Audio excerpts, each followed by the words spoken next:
మొత్తానికి నామినేషన్స్ ప్రక్రియ అయితే కంప్లీట్ అయిపోయింది. ఎప్పట్లాగే ఫస్ట్ వీక్ ఎలిమినేషన్ అనేది ఉంటుందా ఉండదా మనకైతే తెలియదు, క్లారిటీ అయితే లేదు.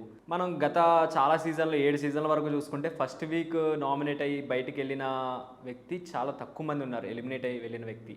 కానీ ఈసారి మరి వెళ్తారో వెళ్ళరో మనకైతే తెలియదు. కానీ నామినేషన్స్లో ఎవరెవరు ఉన్నారంటే ఈసారి విష్ణుప్రియ, పృథ్వీరాజ్, బేబక్క, మణికంఠ, శేఖర్ భాష. సో వీళ్ళందరిలోకి మీకు ఎవరు జెన్యూన్గా ఉండాలి, హౌస్లో ఎవరు బయటకు వెళ్ళాలి అనేది మీరు కామెంట్స్ రూపంలో అయితే మాకు చెప్పండి.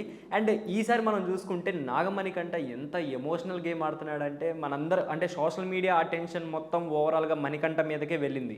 మనం చూసుకుంటే ఎలిమినేషన్స్లో ప్రతి ఒక్కరు వాళ్ళు చెప్పిన పాయింట్స్ నాకైతే జెన్యూన్గానే అనిపించినాయి. ఎందుకంటే మణికంఠ ఎమోషనల్ అవుతున్నాడు, ప్రతి ఒక్కరికి ఫ్లాష్ బ్యాక్ అనేది ఉంటుంది, వాళ్ళు పడిన కష్టాలన్నీ ఉంటాయి. కానీ మీరు నన్ను చూసారా, మీరు పడ్డారా అంటే అది కరెక్ట్ కాదు బేసిక్గా. సో అట్లా తన డిఫెండ్ చేసుకుంటున్నాడు కానీ అతనికి కరెక్ట్ వేలో డిఫెండింగ్ అనేది రావట్లేదు. వాళ్ళు అంటున్నారు కరెక్టే, తను కూడా అందరితో మింగిల్ అయ్యి జెన్యూన్గా ఉంటే ఏంటంటే ఎవరికి నువ్వు ఇది అని చెప్పి పాయింట్అవుట్ చేసే ఇది ఏమి ఉండదు. కానీ ఈసారి మణికంఠ చాలా ఎమోషనల్ గేమ్ అయితే ఆడుతున్నాడు. అండ్ మణికంఠ మనం చూసుకుంటే కొన్ని ట్విస్టులు కూడా రివీల్ అయిపోయినాయి. అసలు నేనే షాక్ అయినా. ఫస్ట్ మనోడు రాగానే మంచి కుర్రోడు ఈసారి ఆడతాడు గేమ్ అనుకున్నాను. తర్వాత ఒక ట్విస్ట్ రివీల్ అయింది. ఏంటంటే మనోడికి పెళ్ళయింది, ఒక పాప ఉంది, ప్రజెంట్ వాళ్ళతో లేరు అని చెప్పి. ఆ తర్వాత ఇంకో ట్విస్ట్ రివీల్ అయింది ఏంటంటే మనోడు సోషల్ మీడియాలో బాగా ట్రెండ్ అవుతుంది తీసి విగ్. అసలు నేను ఎక్స్పెక్ట్ చేయలే బేసిక్గా. మీరు కూడా ఎక్స్పెక్ట్ చేశారో లేదో కామెంట్ చేయండి. ఆ విగ్ అయితే ఇట్లా తీసి పెట్టింది అయితే వామ్మో, నేనైతే షాక్ అయినా. కానీ ఒకటి, ప్రతి ఒక్కరు కంటెస్టెంట్స్ అందరూ కలిసి ఉండాలి. దాదాపు దే హ్యావ్ టు ట్రావెల్. ఒక ఇన్ని రోజులు అనేది వాళ్ళు ట్రావెల్ చేయాలి. ఎవరు ఎప్పుడు ఎలిమినేట్ అవుతారో ఎవరికి తెలియదు.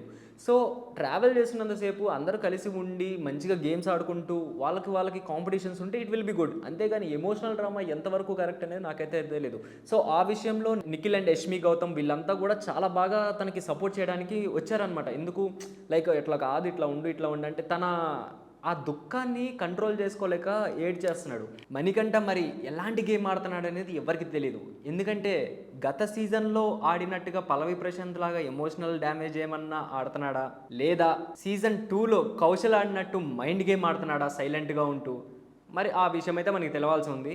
కానీ ఆ దుఃఖాన్ని కంట్రోల్ చేసుకోలేక బిగ్ బాస్ అయితే నైట్ పిలిచి ఏమైంది మణికంఠ ఏంటి అనేది వివరాలు అయితే కనుక్కున్నారు బిగ్ బాస్ గారు. ఆయన బిగ్ బాస్ ఒక హింట్ అయితే ఇచ్చారు, నువ్వు దేని గురించి భయపడుతున్నావో అది ఈసారి ఉండదు, నువ్వు భయపడకు అని. అంటే ఏంటి, ఈసారి మణికంఠ ఫస్ట్ వీక్ నామినేషన్స్లో నుంచి తప్పుకుంటున్నాడా, ఐ మీన్ ఎలిమినేట్ అయ్యి బయటికి వెళ్ళటం లేదంటారా? మరి బిగ్ బాస్ చాలామంది స్క్రిప్టెడ్ అంటారు, కానీ ఈసారి ఏంటి మరి దీన్ని ఏమంటారు? సో మీరే కామెంట్స్ రూపంలో అయితే చెప్పండి.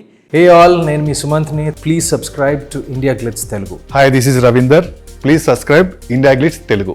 హాయ్ గైస్, నేను మీ Varshini. Please do subscribe to India Glitz Telugu.